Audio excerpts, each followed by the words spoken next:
All right, guys, today's job is to try to get some seats in the Dune Buggy. I need to make brackets. This is a Porsche 914 seat that I'm planning on using. It'll eventually get reupholstered and everything else. We'll have a whole separate job to do that. Right now, I'm just trying to get these mounted and make some mounting brackets. I have tried to find seat slides, tracks that would fit in here, and this is the height that the windshield will be, so it's pretty low. And that was the whole reason of dropping the floor pan. So I'm trying to figure out how to get seats in here so that I'm still sitting as low as possible. Maybe give some adjustability, but I'm not sure on that. And overall, be safe and be attached to the floor, in a manner that it's not just going to rip out if you, I don't know, turn a corner quick, I guess, or something. So that's where I'm at. That's the job for today. I'm cutting some 1.5 inch, thick paper that I can lay down in here and use that as, basically that's a mock piece of steel rather than cutting a piece of steel, because I have a bend in here that I got to create too, and try to figure out some kind of a seat bracket. All right, so I've got the seat propped up here. This angle represents the angle I have in the floor as it slopes up. This piece of 2x4, 3.5 inches, is the layback of the seat that I'm looking to have. And it may end up actually just a little further than that, which is okay, because I'm really looking for about 4 inches. I've bent up a piece of metal. This is 1/8 inch by 1.5. And I've got it so that this will lay in here in some assembly of shape here. It'll lay in there, and I can put a bolt through this high rib here, a bolt in here, and a bolt in this high rib here. And that's where I'm at. I've got to make 4 of those. I've got to get them angled right. And on the inner ones, I have a little bit of a radius starting when I get to this rib. So I'm probably going to have to taper the outside edge of it to get it to sit in there. And then my plan, whether this works or not, I'm not sure yet, so we might be wasting some material. But with this laid in here, my plan here is this is a piece of steel that is added to this. It's a square piece of tubing. It happened to be on these seats when I bought them because the seats were being used in a different car, not a 914. So these were on there to space out the 914 seat tracks and everything else that this person had underneath here. I need to make basically a bar that comes down with a hole in it. And then here I'm going to build a plate that has a series of holes in it so that this bar that comes down can be sandwiched with a bolt. And then you could undo the bolt and move the seat up or back, within a 2 to 2.5 inch range. And that's all the motion you'll have out of the seat. The back end of it, I'm pretty sure I'm just going to let this sit on the floor. I'll probably put a piece of this going straight across so that it's resting on this, not directly on the floor pan, just to keep everything stiff. And I'm probably going to connect this with the other side straight across the front. And then same thing with this. I'm probably going to put a bar going across just to sandwich the floor pan and everything and bolt straight through the floor pan. Either a large washer on the bottom or even a thinner piece of this plate that fits in that rib that's in the floor pan with a hole in it. So that will sandwich the entire floor pan, front and probably back. So let me see if, get some more pieces made, and we'll get a little further and see if any of this is even going to work. All right, guys, I got some plates cut out. I've got all my brackets like I showed you for the floor. This is going to mount to the floor. I got 3 holes in it. And then I used the plasma cutter, and I cut this angle and I cut this angle. And the idea of this, I've got holes drilled in it 1 inch apart. Everything's spaced correctly. And the idea is this is going to get welded on probably from this backside. And this will be the inner, so the seat will be in here, and this will be the inner piece. You'll have a rod coming down from the seat that can go a bolt and a nut through any one of these holes, and you'll be able to move the seat 5 inches up forward or backwards. I'm probably, based on my measurement, I'm probably in the center hole is where I'm going to be comfortable. And you know, I'm not selling this car or anything, so it's probably only going to be me ever driving it. But at least this gives me the ability, if I screwed up, that I can move the seat forward an inch or back an inch. Hopefully it's not, you know, a weird ½ inch mark that I need, but that's all right.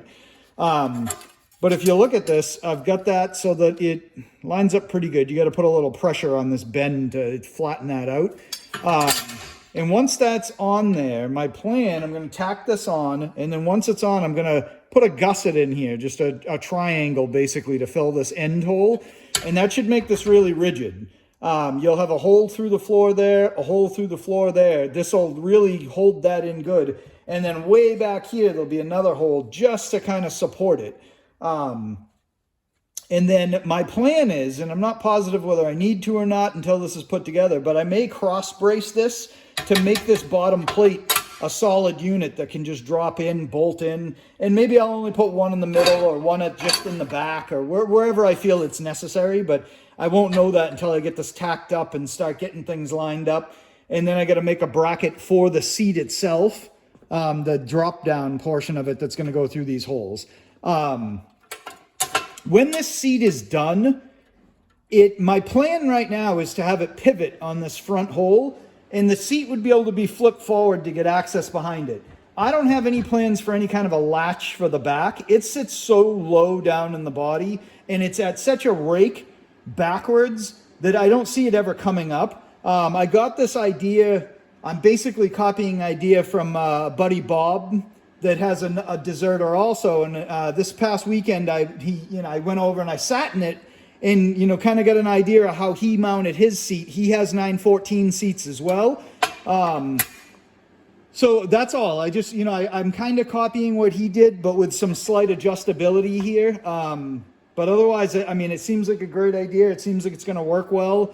So that's where I'm at right now. And I'm going to get this tacked up and then I'll bring you back. All right, we get these tacked. All I did is just throw a tack on either side, but you can see the general idea. And this is just to get this, I got that at a good 90-degree angle. This is just to get an understanding of whether this is gonna work before I weld this whole thing. So this is gonna sit out in here, and I've kind of made some marks so that I know where it's gonna go. Come up. So that bend is in that bend. This other one sit over here, and it's probably like, it should be getting closer to like understanding how this is going to go. Seat's going to sit in here, rod going to come down, you're going to hold a hole in it, and you'll be able to move the seat forward and back on that.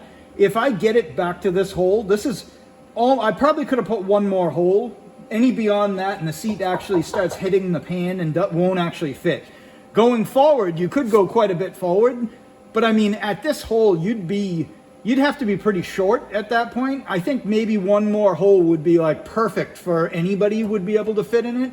But that's not what I'm going for. Again, this is for me, not for someone else.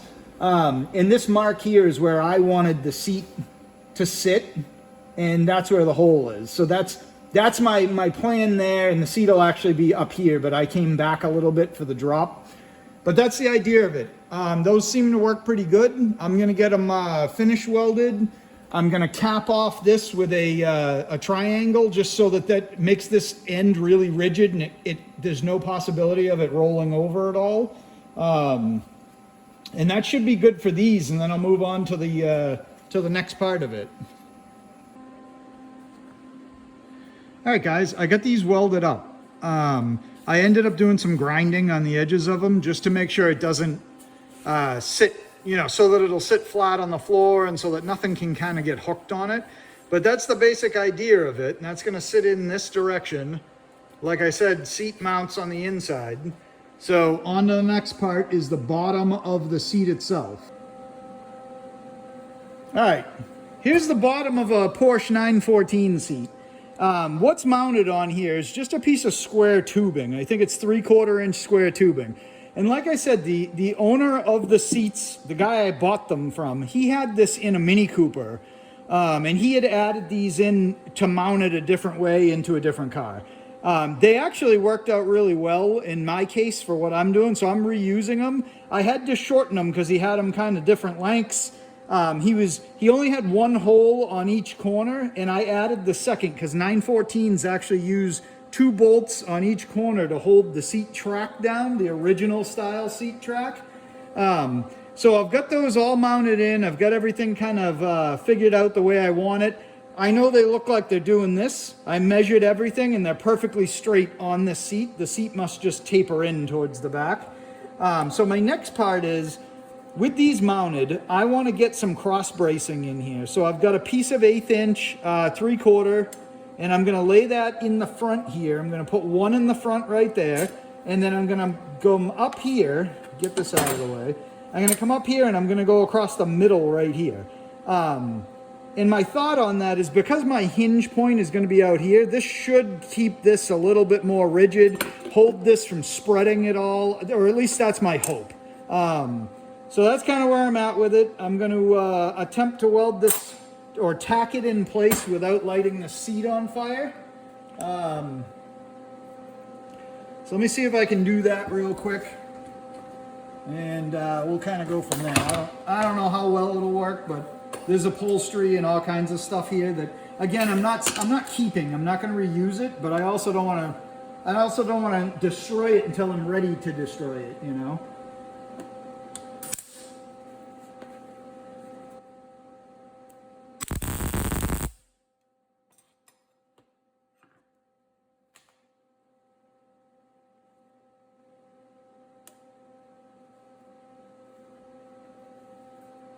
Helmet wasn't on.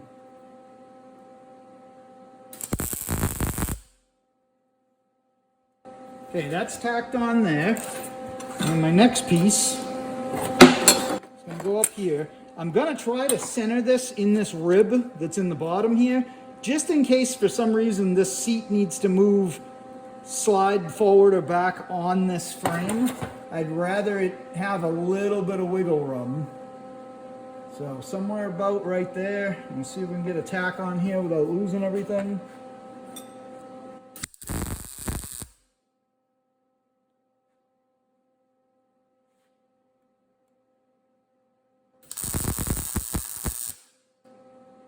Okay.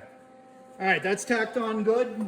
I'm going to take this whole thing apart and I'll finish weld it while it's separate. I don't want to do it while it's on there because I know I'm just going to end up either melting the fiberglass or catching this vinyl on fire. So that's it. I think that should work pretty good. And then after that, what I need is my risers, which actually I might work on the risers first because then I can get them tacked in place and finish all this up afterwards.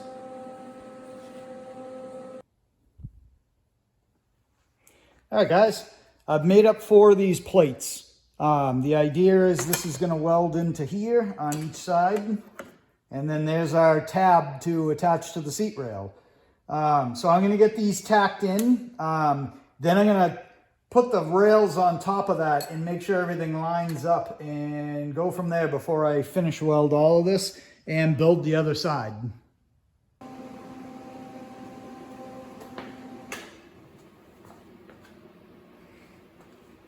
All right, here's our seat mechanism, bracket, whatever you want to call it.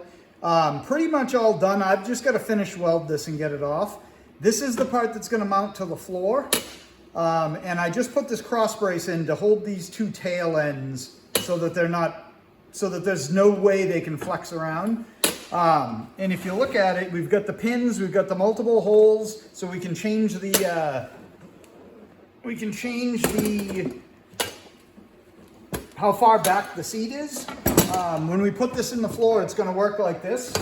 Get it to an angle you can see it, not drop it on the floor. It's got a good rake to it, and then when this seat will be able to lift up, and it's going to stop there. I believe this side will hit the steering wheel or the windshield long before that. But this will be bolted down to the floor, and that's our mechanism. I'm probably going to get this welded up and get it in the car and try it for a little bit before I sandblast the whole thing and powder coat it. But that's pretty much it. That's what I was shooting for, and it seems to have worked for the most part.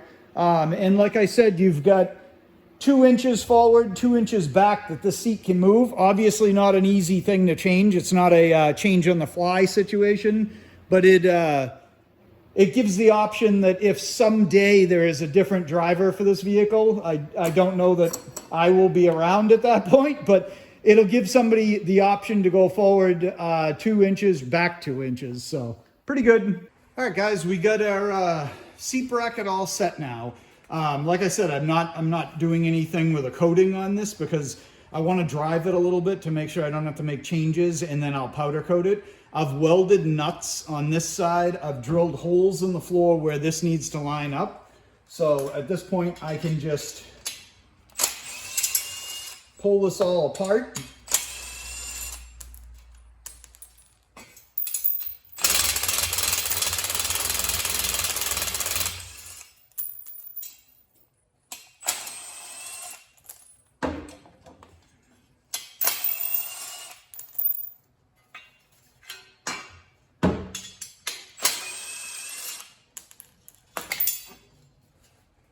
Okay, so this is just going to lay in. Fits in pretty nice. Get all my hardware into a pile here. And then what I have for the bottom side, I kind of had thought I was going to do a strap across each one, just going across the whole pan, and it didn't really work out. It just seemed, because of the ridges in the pan, everything else, things just didn't line up where it would look decent. And it actually would sit so that the strap wasn't touching the middle of the pan in a lot of spots, just on the outer edges. So I ended up making these washers. They're just a 2-inch washer made out of 1/8 inch plate. It was 1 inch by 1/8 inch, and they're 2 inches long, and I put a hole in it. They're very similar, in my opinion, to the pan washers that Volkswagen use, this style washer.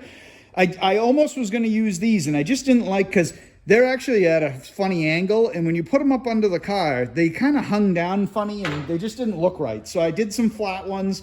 Should be almost as strong as one of those, and realistically, it's an 18 gauge floor pan that's been bead rolled, so it's pretty stiff. I can stand in 1 square foot and without too much deflection now.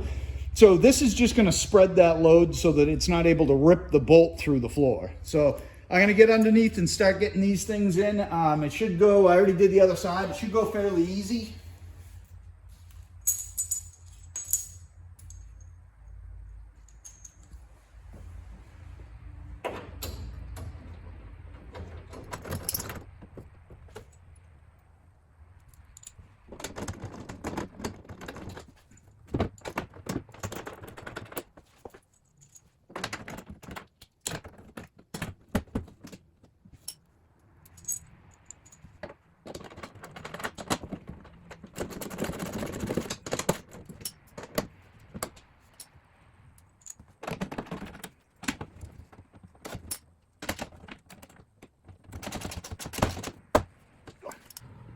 All right, guys, here's what it ends up looking like underneath. We got all our bolts in with these washers on them. The washer will get powder coated black as well once I do all this hardware and everything, and the brackets and everything. But just wanted to give you kind of a look at what it looks like. I don't think it looks too bad compared to a big round fender washer that would, you know, kind of overhang, and I'd have to clip the edge and all kinds of stuff like that. I don't think it's too bad. So that's what we're going to run with, at least for now, and we'll move on to getting the seats in now.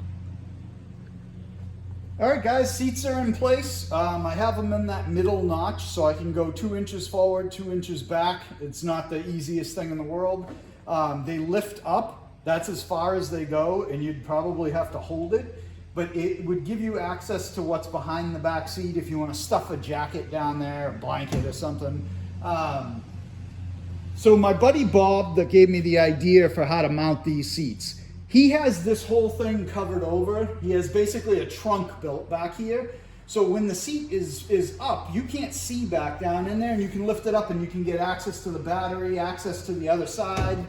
And I want to cover over the back seat and put a trunk, because these cars, there's no purpose of having a back seat really, because there's no room for legs of a person. No one's going to sit back there. a kid could fit, but really, how safe is it for a child to be riding back there anyway? And at some point, I'm going to put a roll bar in it, and then that's pretty much in the face of the person in the back seat anyway. So my plan is to cover it over pretty much, you know, the same way he did with his car, and just make it so that it opens up and you have a trunk space in here that you're able to lock and everything. That's going to happen at a later time. For now, I'm actually going to put the back seat back in there, but I'm going to put some anchors in it so that you can put a cooler and maybe a box with tools, stuff like that, and strap it down and it'll stay in the back seat, but no people will go back there. But anyway, that's it for this one. We've got the seats mounted. Next up is the windshield and some other stuff just to get this car on the road, and then we'll go from there. But I appreciate you watching. Hopefully this seat bracket fabrication video is helpful to you. Maybe it gives you some ideas on some stuff you're working on. And like I said, I'll come back and powder coat these brackets once I'm confident that they are positioned correctly. All right, have a good day. Thanks.